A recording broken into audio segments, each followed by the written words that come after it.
People often ask me when I realised that I had a serious problem with gambling, and there was one key turning point a few years ago when I had no money left. I had nothing to get by the rest of the month. I was stuck in my room in my mum's house and I didn't know what to do with myself.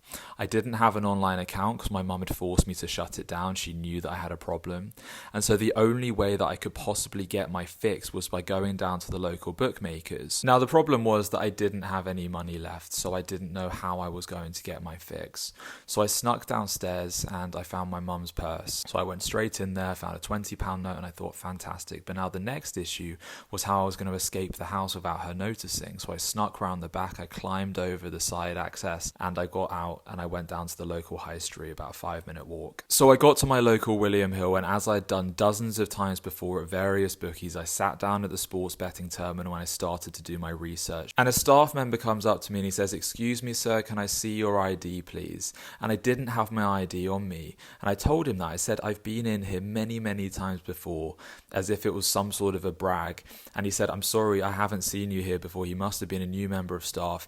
And he asked for my ID and I said I couldn't give it. He gave me my £20 back and he tried to kick me out, and I kicked up a stink. I started shouting at him. I said, "I need to place this bet. I need to win today." He then escorted me out of William Hill with everyone in the shop looking at me, and he had to physically escort me out of the shop before I would actually leave. He pushed me out, he locked the door, and I was stuck and I was screaming from the street. People were looking at me on the street. I was so desperate. I was so hooked on this horrible addiction. And I turned around and I started to walk home with my heart racing, and I just felt so angry. I felt so anxious. I felt all of these horrible negative emotions as I walked back with my hands in my pockets and my head held low. But as I walked, I just felt this pure shame. Who was I? Who was I becoming? What was this person that had kicked off at this man who was just doing his job? What was this disgusting behavior? And I got home to my mum waiting by the door. She knew I'd sneaked out. She knew I'd taken the money from her purse, and she sent me to my room. And as I lay on my bed that evening, I was beside myself. I was like, this is a problem. This is a real problem. Who am I? This is not me.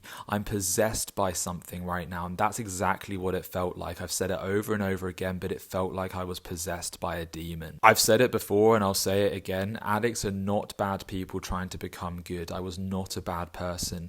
Addicts are sick people trying to become well. I feel it's incredibly important to come on here and be open and honest about these things so that I can show how desperate this illness makes you, how much it consumes you, how much it possesses you.